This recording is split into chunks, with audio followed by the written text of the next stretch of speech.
The assignment came in on a Monday morning. Standard rotation. Routine commercial audit. Small business. Atlanta metro area. Hair and beauty services. Revenue in the low six figures. Flagged for inconsistent reporting across 3 consecutive years.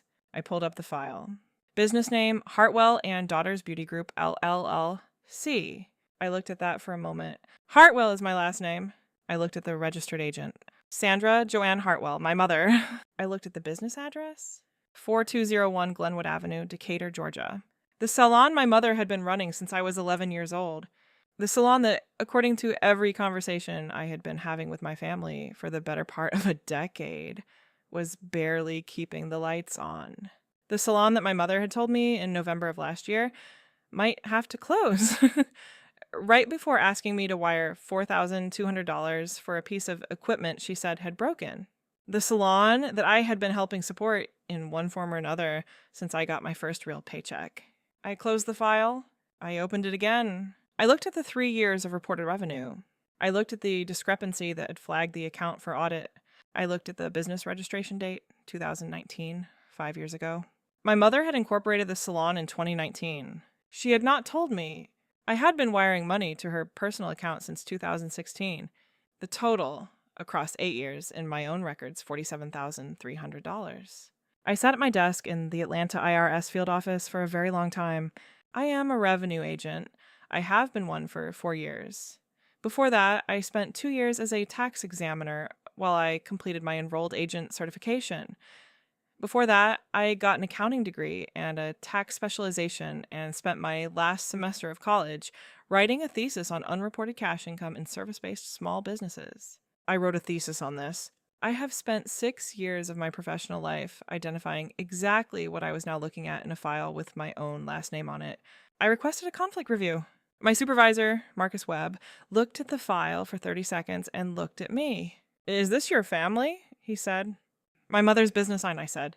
"Do you want a reassignment?" he said. I thought about it for exactly 4 seconds. "No," I said. I want to work it. Before I tell you what I found and what happened on a Tuesday afternoon in March when I sat across a conference table from my mother, my brother, and their accountant with 3 years of bank records I had subpoenaed, if this story is landing somewhere real for you right now, please like and subscribe. Tell me where you're watching from. I read every comment. My name is Sophie Hartwell. I'm 29 years old. I find unreported income for the federal government. For 8 years, my family was hiding it from me. I want to tell you something about growing up in a family where money was always the emergency, not occasionally, not during hard seasons, always. The emergency was permanent. The crisis was structural.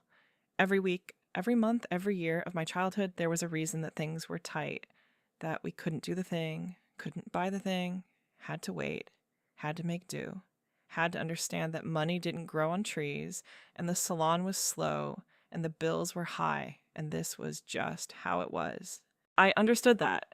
I understood it so completely that I internalized it as a fact of the universe, the way children internalize the things their parents tell them about reality before they have the tools to check. We were broke. The salon was struggling.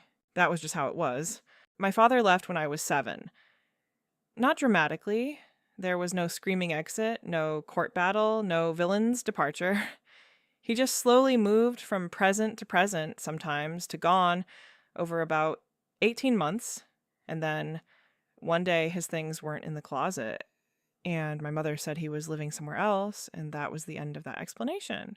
He sent money sporadically until I was 12, and then stopped. My mother did not pursue child support with any consistency, something I later understood as a combination of pride, exhaustion, and the specific calculation of a woman who had decided that depending on an unreliable source was worse than not depending on anyone. She had the salon. She had Marcus, my brother 3 years older, who was as willing to be useful as he was inconsistent about actually doing it. And she had me. I became the family's relationship with numbers, not because anyone asked me to, because the numbers were there and they interested me, and I was the kind of child who, when she was bored, read the phone bill and asked why the per minute rate was different on Sundays. My mother thought this was slightly alarming, My fifth grade teacher thought it was something to pay attention to. My grandfather, her father, a quiet man who had worked in insurance for 30 years and kept meticulous records in a green ledger he never let anyone touch, thought it was the best news he'd heard in years. Numbers don't lie, he used to say. People lie. Numbers just sit there and wait for you to read them right. He left me $12,000 when he died. I was 16. He had told my mother about the bequest. My mother told me about it 2 years later when I was applying for college financial aid and suggested we list it as a financial resource. I asked her how she knew about it. She said, he told me. I asked, was it supposed to come to me? She looked at me with the specific expression of someone who has not quite prepared for the question to be asked so directly. It was complicated, she said. There were estate costs. I did not pursue it. I was 18. I had no tools. I noted it. I moved on. I went to Georgia State on loans and a partial academic scholarship. I studied accounting. I worked 25 hours a week at a restaurant that smelled like fried food and cleaning solution. I graduated in 3.5 years, magna cum laude, with a specialization in taxation and forensic accounting. My mother came to graduation. She cried and took photographs and told everyone at the reception that her daughter was going to be an accountant. I was going to be a revenue agent. The distinction mattered more than I knew how to explain that day. My first apartment in Atlanta was a studio near the office, 460 square feet, with a window that looked at a parking structure and a bathroom where the shower pressure was either too cold or aggressively hot with no middle setting. I loved it. I loved it the way you love the first thing that is entirely yours, not because it was good, but because it was mine. My name on the lease, my security deposit, my utilities in my name only, paid on time from money I had earned in a system I had built myself with no one's help and no one's name. I had $8,400 in savings and $21,000 in student loans, and a salary that was modest by private sector accounting standards and completely stable and mine. I called my mother the Friday after I moved in. She asked how the apartment was. I told her it was small and perfect. She asked how the salary was. I told her it was enough. She asked if I could help with the water heater. It had been 3 weeks since I started the job. The water heater repair that first time was $890. I paid it because she was my mother and she had raised me, and the salon was struggling, and I had just gotten a paycheck, and it felt like the right thing to do. It was October 2016. By October 2024, I had paid $47,300 to my mother and my brother across 51 separate transfers. I have every record. I am an accountant. I keep records the way other people keep oxygen, automatically, continuously, as a basic condition of functioning. What I did not have until the Monday morning I pulled up the audit file was the record of where all of it had been going. Let me walk you through the money. Not because I want you to feel sorry for me, because the numbers are the story. And you need to understand the numbers to understand what the audit showed. And what the audit showed is what this is about. 2016, year 1. Total transferred $3,400. October, water heater, $890. I've told you about this one. December. Christmas is tight this year. Can you help with the kids' gifts? The kids were Marcus's 2 daughters, ages 6 and 4. I sent $800.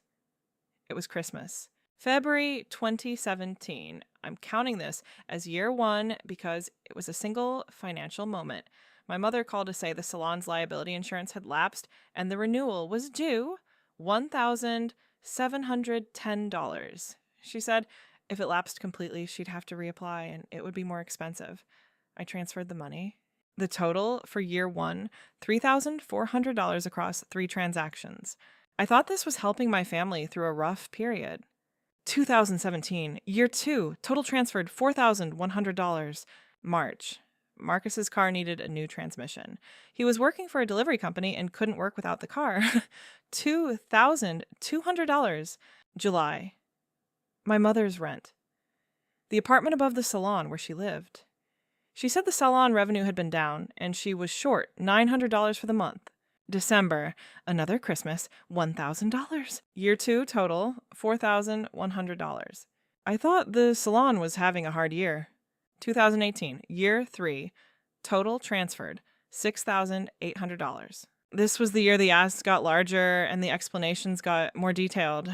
In January, my mother told me that the salon's primary stylist, a woman named Deb who had worked there for 9 years, had left to open her own place. She said this had cost them a significant portion of regular clients, and the revenue had dropped. She needed help covering operating costs for 3 months while she rebuilt the client base. We agreed on $500 a month for 3 months. In April, she needed 4 months. In June, there was a plumbing issue, $1,400. In September, Marcus needed help with his daughter's school fees. He was behind on tuition at the private school they attended.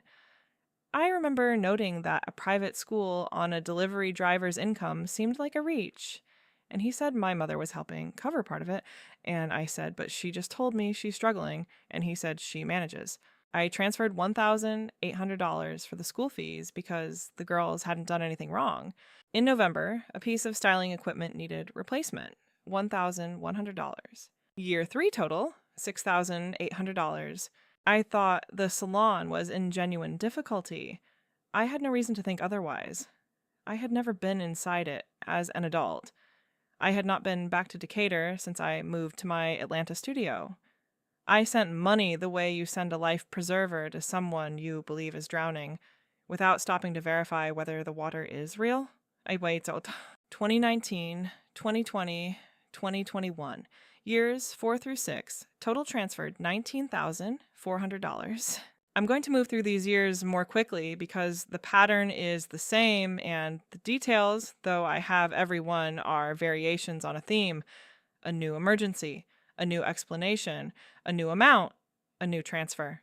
2019. The salon's air conditioning failed in July. Equipment lease payments behind. Marcus between jobs. Total $5,900. 2020. The pandemic. I cannot be hard about the pandemic year. Everyone was struggling. Every business was struggling. I sent $7,200 in 2020, and I do not regret any of it because in 2020, I could not have known what I now know. 2021, $6,300. My mother said PP loan funds hadn't come through as expected. She said the salon had lost clients who hadn't come back after the lockdown. She said Marcus was trying to get his feet under him. I believed her. I want to be clear about this. I believed her. Not naively. I believed her because I had no information that contradicted what she was saying. Because she is my mother. Because the story she was telling was internally consistent and emotionally credible, and I had been hearing a version of it my entire life. The belief cost me $19,400 across 3 years.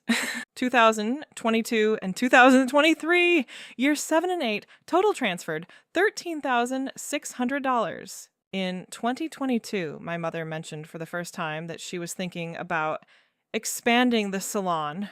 She mentioned it the way you mention a fantasy, wistfully, with the qualifier that it would require investment she didn't have. She asked if I knew anything about small business loans. I gave her information about SBA loan programs. She said she'd look into it. In October 2022, she asked for $4,500 for equipment for a possible second location. She said she'd found a space and needed to make a deposit. I asked what the business plan looked like. She said she was working on it. I transferred $4,500. In 2023, the asks totaled $9,100 across 6 separate requests: equipment repairs, a marketing campaign, accounting fees, an employee issue that required a settlement, help with Marcus's rent when he moved to a new apartment, help with school fees again for the girls. By the end of 2023, I had a spreadsheet I'd been maintaining since 2016. Not as evidence, not because I suspected anything, but because I am an accountant and I track money the same way I breathe. The total column at the bottom of 2023 read $43,100. I looked at that number and thought, that's a lot. Then my mother called in November 2023 to say a piece of equipment had broken and she needed $4,200. I wired $4,200. Running total, $47,300. Then the audit came in. I need to explain what a revenue audit actually looks like, because the way it's depicted in movies and television is almost completely wrong. In the movies, A tax audit is a person sitting across a desk from a frightened taxpayer asking questions. The taxpayer squirms. The agent narrows their eyes.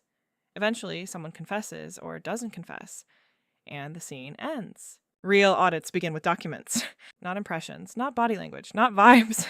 Documents? Specifically, bank records, business records, tax returns, payroll records, receipts, invoices, point of sale data, expense reports, depreciation schedules, loan documents, and, in cash-based businesses, the specific and often very revealing comparison between reported cash revenue and provable business activity. The flag that had brought Hartwell and Daughters Beauty Group LLC to my desk was a pattern I have seen dozens of times in cash-heavy service businesses, reported gross revenue that did not scale consistently with the business's documented growth indicators. The salon had, between 2019 and 2022, added 3 styling stations, hired 2 additional employees, expanded its service menu, and, according to social media posts I pulled as part of background research, developed a significant and loyal client base that included local influencers and at least 2 minor Atlanta area celebrities. The revenue on the tax returns, however, had increased by only 12% over the same period. 12% revenue growth while tripling your productive capacity and your staff and your visible clientele. That is not a business that is barely keeping the lights on. That is a business that is generating substantially more than it is reporting. I issued the document production request on a Tuesday. My mother did not know at that point that I was the agent assigned to her case. Revenue agents do not identify themselves personally in document requests. The request goes out on IRS letterhead, signed with an agent number, with the agent's name disclosed only at first contact. She hired an accountant named Gary Sims to represent her. Gary Sims had been doing her taxes for 6 years. I know this because his name was on every return I was looking at, and because when I called his office to schedule the initial review meeting, he said with genuine professionalism, "We'll be happy to cooperate fully with the examination." He did not know who he was talking to. I scheduled the meeting for a Tuesday in March. I spent the 6 weeks before the meeting doing what I do, working the documents.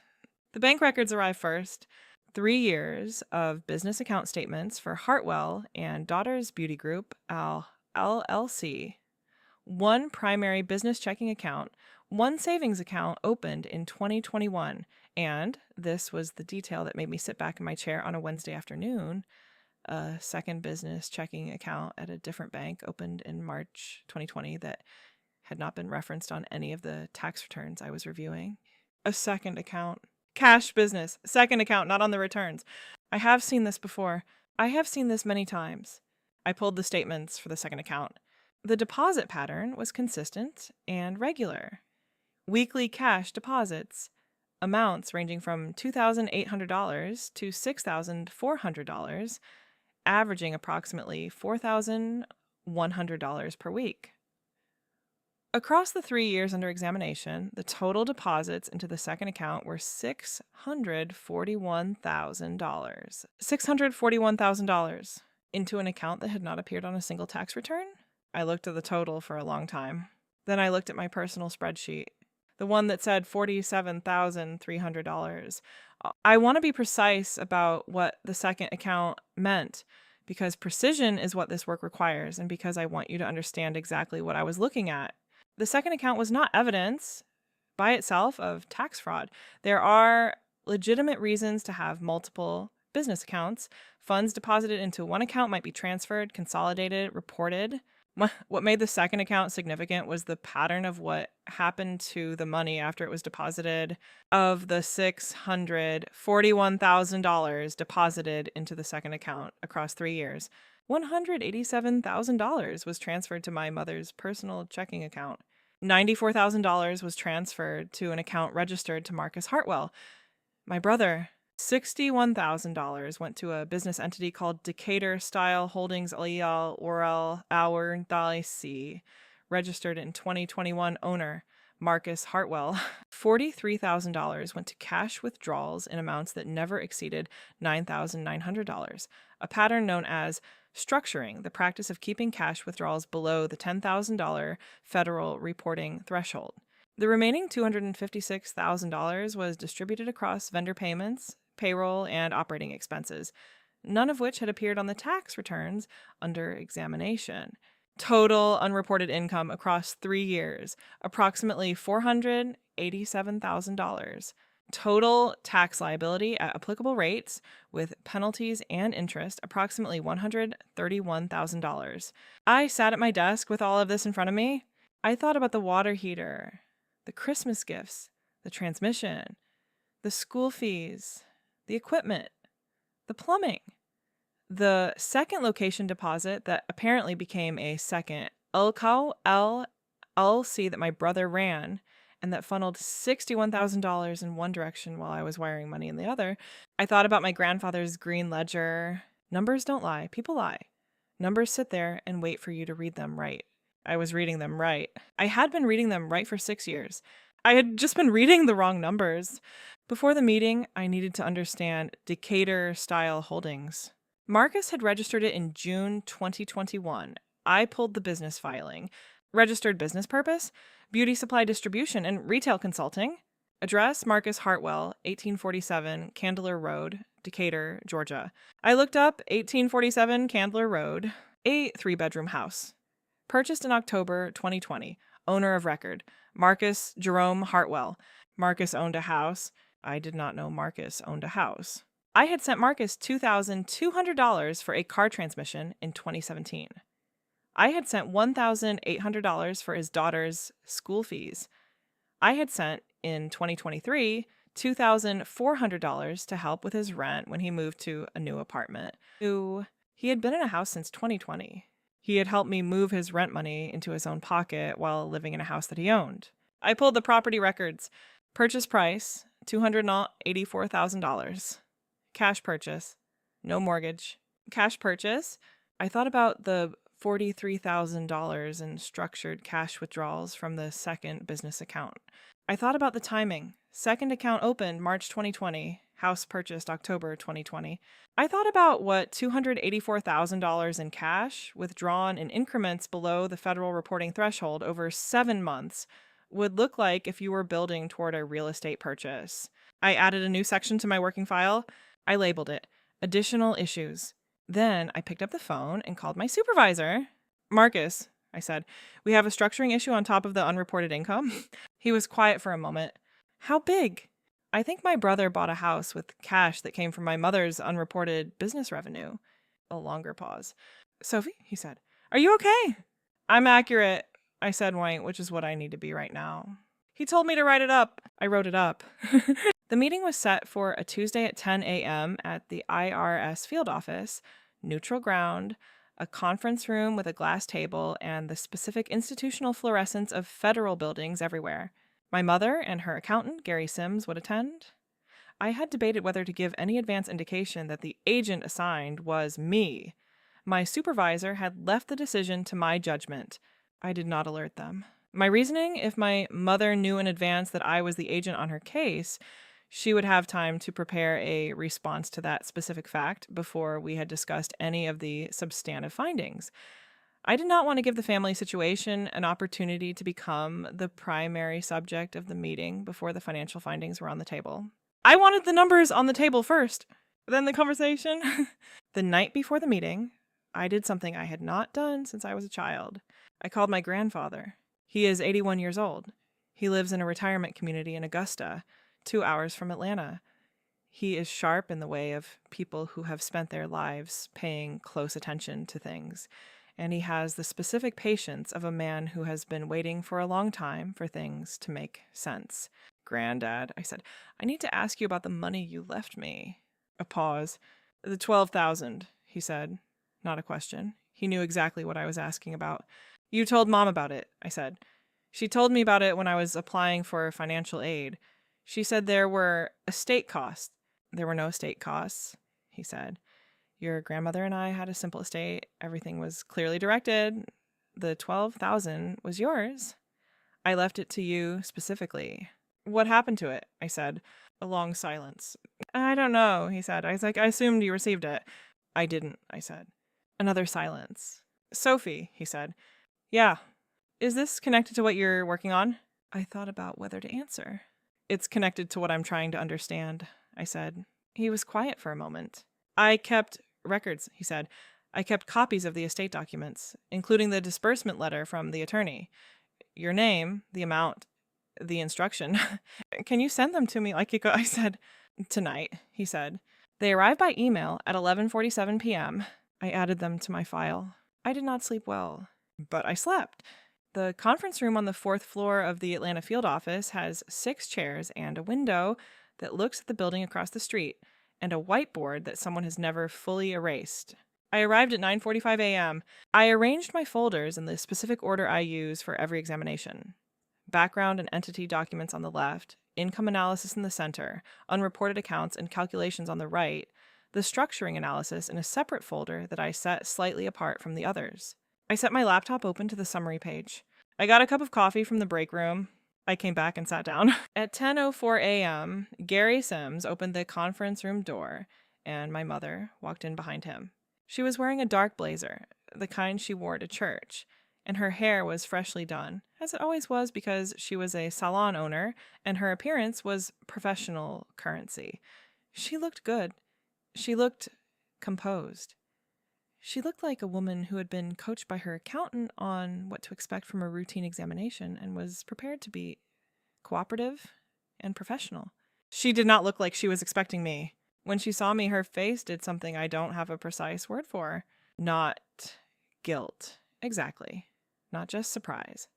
The specific expression of a person whose 2 worlds, the one they have been building and the one they have been managing the other person's understanding of, have just been placed in the same room. Sophie, she said. Hi, Mom. I said, please sit down. Gary Sims looked at my mother, then at me, then back at my mother. He was a thorough professional, and he absorbed the situation quickly. To his credit, he sat down without comment and opened his own folder. This is unusual, he said carefully. The assigned agent being, I reviewed the conflict parameters with my supervisor, I said. There's no statutory prohibition on a family member being assigned to a case where they have no financial interest in the outcome. I paused. I have no financial interest in the outcome of this audit. My mother looked at the table. I'd like to start, I said, with the business structure. I set the entity documents on the table. Hartwell and Daughters Beauty Group, LLC, was registered in 2019, I said. The registered agent is Sandra Joanne Hartwell. The salon at 4201 Glenwood has been operating since approximately 2003. The business was incorporated in 2019, at which point it took over the operating license and tax identity of the predecessor sole proprietorship. Gary nodded. He was following. This was familiar territory. The examination covers tax years 2020, 2021, and 2022, I said. In the course of document review, we identified a secondary business checking account opened in March 2020 at a different institution from the primary account, which was not reflected in the financial records provided with the returns for any of the 3 years under examination. Gary looked at my mother. My mother looked at the table. The secondary account, I said, received total deposits of approximately $641,000 across the examination period. Gary's pen stopped moving. $641,000, he said. Yes, I said. Weekly cash deposits, consistent with a cash-based service business operating at full capacity. I turned my laptop to face them. This is the deposit summary for the secondary account. Gary looked at the screen. He looked at my mother. My mother was looking at the table with the specific stillness of a person who has been waiting for a room to appear and has now been placed in it. Sandra, Gary said quietly, is this account? I need to complete the presentation, I said, and then we can discuss. He looked at me. I looked at him. He nodded. Of the $641,000 deposited, I said, the fund flows break down as follows. I set the distribution summary on the table and slid a copy to each side. $187,000 to Sandra Hartwell's personal checking account. $94,000 to Marcus Jerome Hartwell. $61,000 to Decatur Style Holdings, LLC, owner of record Marcus Hartwell. $43,000 in structured cash withdrawals, amounts consistently below $10,000 withdrawn over a 7-month period in 2020, and $256,000 in legitimate business expenses. Gary was writing rapidly. The tax impact of the unreported income before penalties and interest is approximately, I set the calculation page on the table, $131,000. The conference room was very quiet. There is an additional matter, I said.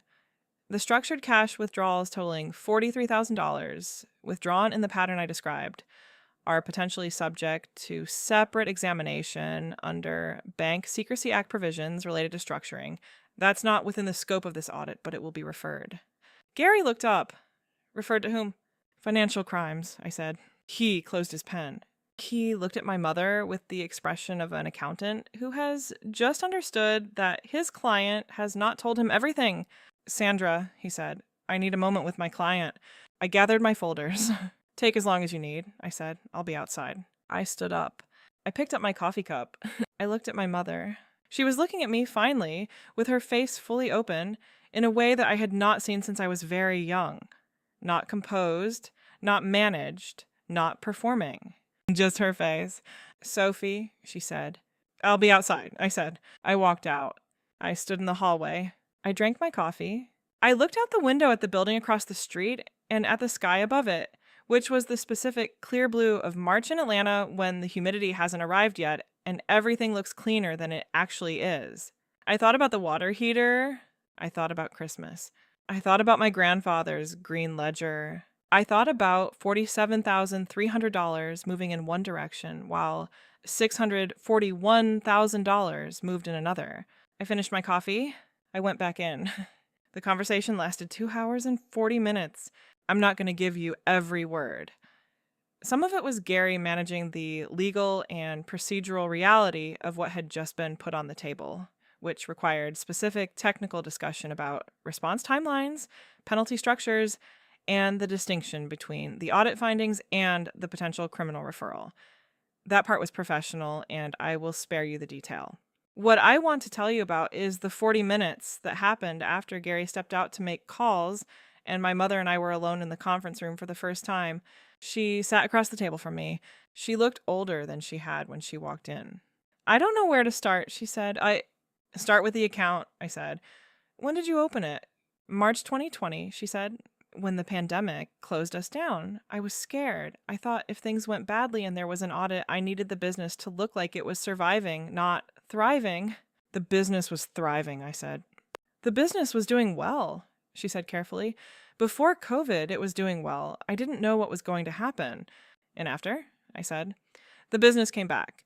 By your deposit records, you were at higher revenue by late 2020 than you had been before the pandemic. Why keep the second account? She looked at her hands. It became a habit, she said. The cash stayed separate. Marcus was helping with the operations by then, and Marcus was managing the second account, I said. She looked up. Oh, he was helping, she said. The distributions to Marcus's personal account and to Decatur-style holdings total $155,000, I said. That's the amount Marcus received from the business that was not reported as income, either his or the business's. I paused. That's not helping with operations. That's compensation. Undeclared compensation. She didn't say anything. I had the house up, I said. On Candler Road. Marcus owns a house. She looked at the table again. He needed stability, she said. He had the girls. He needed a house, I said.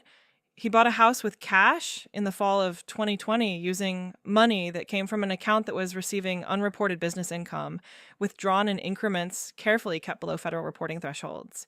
Sophie? Mom, I said, I'm not asking you to explain the legal analysis. I know the legal analysis.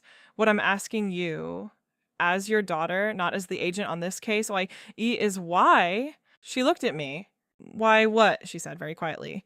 Why were you calling me every few months for money? I said. Well, this account existed. The room was very still. I thought you could afford it, she said. That's not an answer, I said. She was quiet for a long time. Marcus needed more, she said finally. He always has. He has the girls. He has the instability of... I know, I said. I know he has the girls. I've been helping pay for their school fees for 6 years. School fees at a private school that Marcus could have paid himself if $155,000 of business revenue hadn't gone to his accounts instead of being reported. She closed her eyes. The $12,000, I said. She opened her eyes. My grandfather left me the $12,000, I said. He told me so last night. He kept the disbursement letter. Your name was on the notification. It was directed specifically to me. Her expression changed in a way I don't have a clinical name for. Sophie, she said. Where did it go? I said. She looked at the window.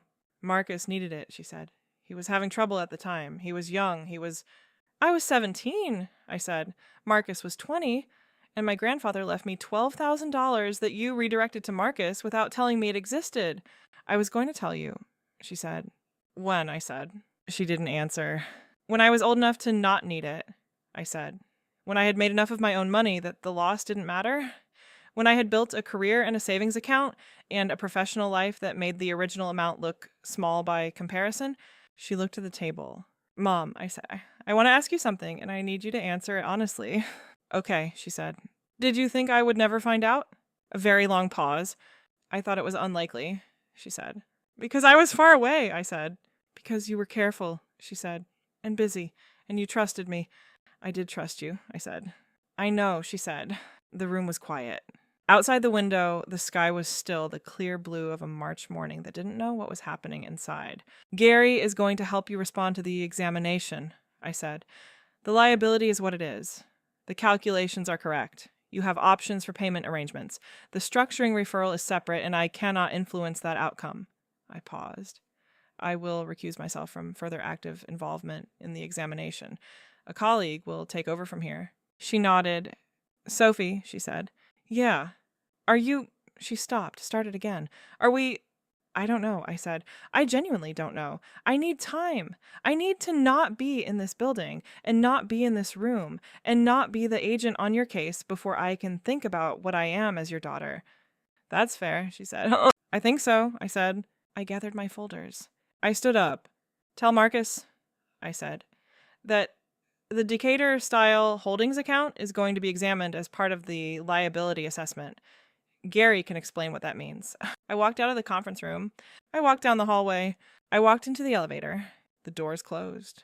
I put my back against the wall of the elevator and looked at the ceiling. I did not cry. I was not angry. I felt the specific quiet of a case that has been built carefully and completely and has now been presented to the subject, and there is nothing left to do except wait for the process to work. The elevator reached the lobby. The doors opened. I walked out into the March morning. I called Marcus from my car. He answered on the third ring with the tone of someone who had already been called by my mother and knew what was coming. Sophie, he said. Marcus, I said. I guess you know, he said. I know, I said. I've known for 6 weeks. 6 weeks, he said. You've been building this for 6 weeks. I've been doing my job for 6 weeks, I said. You came up in the course of doing my job. He was quiet for a moment. What's going to happen? He said. Gary will explain the audit liability, I said. You'll receive a separate examination notice for Decatur-style holdings. The structuring issue is a referral. I don't control that process, and I'm not going to tell you what the outcome will be. And with us, he said. I looked out the windshield at the parking garage. Marcus, I said, you have a house? Yeah, he said. You've had it since 2020. Yeah. In 2023, you told me you were moving to a new apartment and you needed help with the first and last month's rent. I said, I sent you $2,400. He was quiet. Where did that money go? I said. A long pause. I needed it, he said. I know you needed it. I said, that's not what I'm asking. Sophie, where did it go? I said. Another pause. I had some things I needed to take care of, he said. Things that cost $2,400, I said. Things that cost more than that, he said. And I could hear in his voice the specific mixture of defensiveness and shame. That is the sound of a person who knows they have been caught but has not yet decided what to do about it. Marcus, I said, you are my brother. I have been helping you since I got my first paycheck. I have sent you money for your car, for your daughter's school, for your rent, for things I don't even remember because there were so many of them that they blur together. I know, he said quietly. And the whole time, I said, you were receiving distributions from a business account that was keeping $641,000 off the books. The whole time you owned a house. The whole time you ran a business that was generating income that wasn't declared. He didn't say anything. I'm not going to ask you to explain it, I said. I don't think you have an explanation that would change anything. I'm telling you what I know, and I'm telling you that the examination process will document it, and I'm telling you that you need to get an attorney, not Gary, your own attorney, before you respond to anything. An attorney, he said. Yeah, because of the house. Because of all of it, I said. Get an attorney, Marcus. A pause. Are you angry? He said. I thought about that for a moment. I'm tired, I said. I'm really genuinely tired of being the one in the family who handles things, of being reliable enough that my reliability becomes something other people can draw on without asking, of being far away and careful and building something and not noticing that the building was happening in a vacuum where everyone around me thought my stability was a resource that belonged to them. Sophie, I never thought. I know you didn't think, I said. That's part of the problem. I heard him exhale. Get an attorney, I said. That's the most useful thing I can tell you right now. I hung up. I sat in the parking garage for a few more minutes. Then I drove home. The examination concluded 6 months after the Tuesday meeting. My colleague Rachel took over the active work after I recused myself, and she handled the rest of the process with the thoroughness I would have applied myself. I was not involved in the resolution discussions, the penalty negotiations, or the payment arrangement. I received updates through normal supervisory channels because the case remained in my office's portfolio, and I was careful to have no direct contact with my mother or Gary Sims during the process. The final settlement was $118,400 in back taxes and penalties. A payment plan was arranged. The business is currently operating under an installment agreement. The structuring referral was reviewed by the Financial Crimes Unit. Marcus received a civil penalty. There was no criminal prosecution. The amounts, while significant, fell below the threshold that typically triggers federal criminal referral, and first-time civil resolution was offered and accepted. Decatur Style Holdings LLC was dissolved in August. My mother sold the house on Candler Road. Marcus's house, the one purchased with the structured cash withdrawals, in the fall. The sale price was $341,000. The proceeds went toward the installment agreement and Marcus's penalty and whatever financial restructuring they needed to do. I know these details not because I was involved in them, but because they are part of the public and semi-public record of the resolution. And I am a person who follows the record. I have not spoken to Marcus since the phone call in the parking garage. He has sent me 3 text messages over 6 months. The first said, I'm sorry. The second said, I understand if you don't want to talk. The third said, the girls ask about you.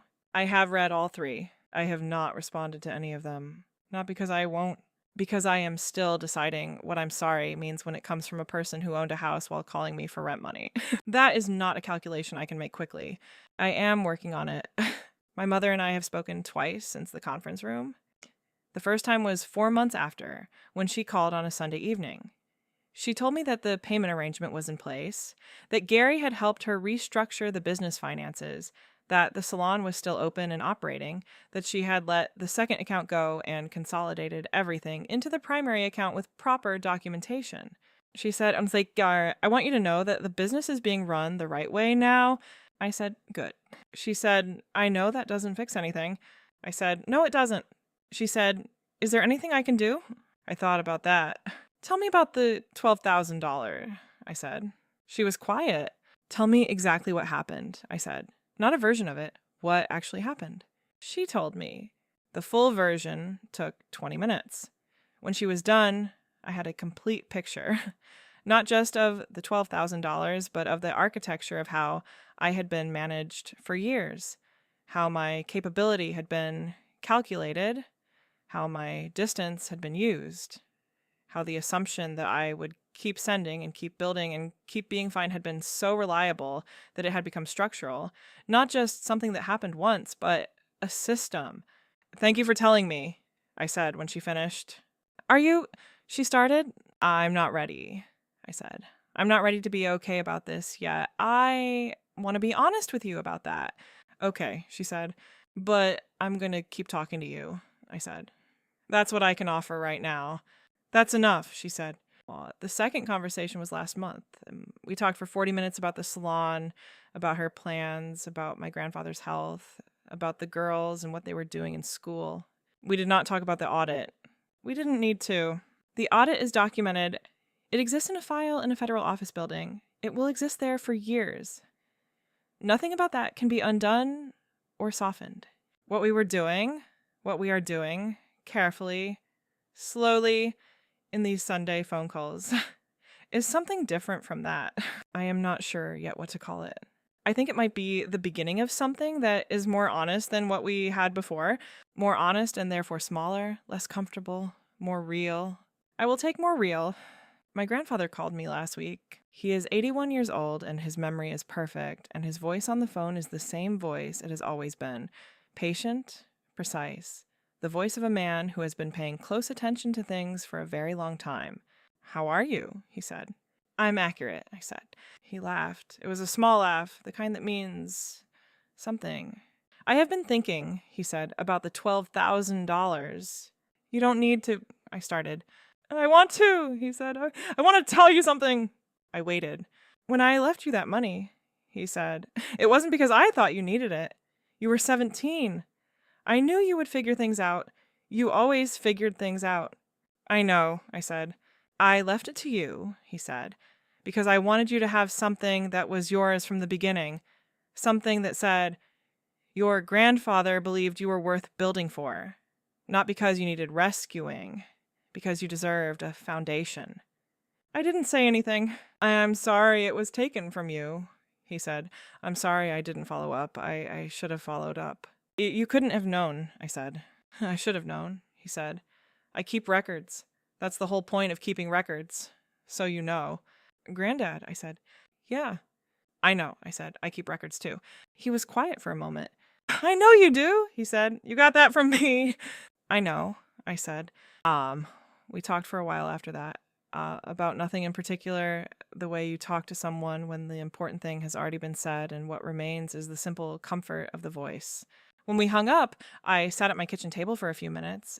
I opened my laptop. I opened the personal spreadsheet, the one with the column that ends at $47,300. I looked at the number. Then I opened a new tab. I started a new spreadsheet. I titled it What I Built Anyway. The first entry, September 2016. Savings account opened with first paycheck. Starting balance, $400. I built forward from there. The number at the bottom of the current year is mine, entirely mine. Built from a salary, a certification, a work ethic, and the specific discipline of a woman who was taught by a grandfather who kept a green ledger, by an accounting professor who noticed something in her work, by 6 years of finding the truth in numbers for a living, that you keep records, you do the math, and you read the numbers right. My family made one mistake. They thought that because I trusted them, I wasn't paying attention. I was always paying attention. I was just paying attention to the wrong file. There's something I want to say before I let you go. I have been in this job for 4 years. I have audited small businesses, contractors, self-employed professionals, cash-heavy service companies. I have found unreported income in restaurants and car washes and nail salons and landscaping operations and barbershops and boutiques and 3 different furniture rental businesses. I have found it, documented it, calculated the liability, and referred it for collection. Every time, without exception. Not because I enjoy the finding. The finding is not the point. The point is that the system only works if the numbers are accurate, if the record reflects what actually happened, if the money that is owed is acknowledged and settled, if the people who are playing by the rules are not subsidizing the people who aren't. That is true at the national scale. It is also, I have come to understand, true at the scale of a family. The system, any system, financial or familial, only works if the numbers are accurate, if the record reflects what actually happened, if the contributions and the distributions are acknowledged and honest, if the person who is capable and careful and reliably fine is not being used as a subsidy for the person who is not. Your stability is not a transfer payment. Your reliability is not a resource available for extraction. Your distance, geographic, professional, the distance of a life you built yourself far from the place where the old patterns still operate, does not mean you are outside the system. You are still in the system. You just didn't have the records yet. Get the records. Do the math. Read the numbers right. If you are still here, if you have been with me through all of this, thank you. Tell me in the comments, have you ever been the capable one, the one who sends money because you can, who helps because